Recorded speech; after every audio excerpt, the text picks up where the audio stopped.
मीराबाई। मीराबाई जिनका जन्म 1498 के आसपास कुकड़ी गांव राजस्थान में हुआ था, एक प्रसिद्ध राजपूत राजकुमारी और कृष्ण भक्त थीं। वे मेड़ता रियासत के राजा रतन सिंह की पुत्री थीं और कृष्ण के प्रति उनकी भक्ति अत्यंत प्रसिद्ध है। मीराबाई ने कई भजन और कविताएं लिखी जो कृष्ण भक्ति की भावना से भरी हैं।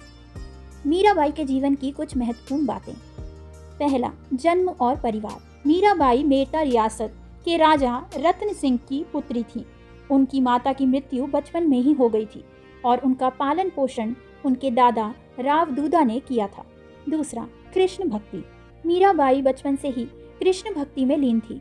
उन्होंने कृष्ण को अपना पति और आराध्य माना और उनके प्रति अपनी भक्ति को व्यक्त करने के लिए भजन और कविताएं लिखी। तीसरा, भजन और कविताएं।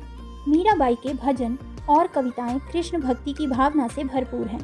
इन रचनाओं में उन्होंने कृष्ण के विभिन्न रूपों और उनके प्रति अपने प्रेम को व्यक्त किया है। चौथा, ससुराल में संघर्ष। मीराबाई ने अपने ससुराल में भी कृष्ण भक्ति का पालन किया, जो उस समय के सामाजिक मानदंडों के विरुद्ध था।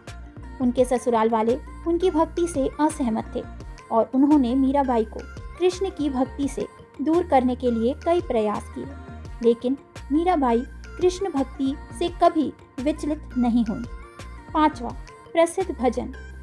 मीराबाई के कई भजन आज भी लोकप्रिय हैं, जैसे मेरे तो गिरधर गोपाल दूसरा ना कोई और हरि आप हरो जनरी भीर।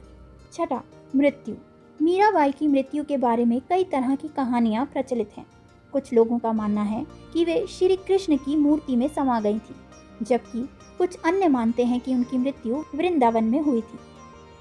मीराबाई की कृष्ण भक्ति और उनके जीवन की कहानियां आज भी लोगों को प्रेरित करती हैं। मीराबाई भक्ति काल की एक ऐसी संत हैं जिनका सब कुछ कृष्ण के लिए समर्पित था, यहाँ तक कि कृष्ण को ही वह अपना पति मान बैठी थी। भक्ति की ऐसी चरम अवस्था कम ही देखने को मिलती है।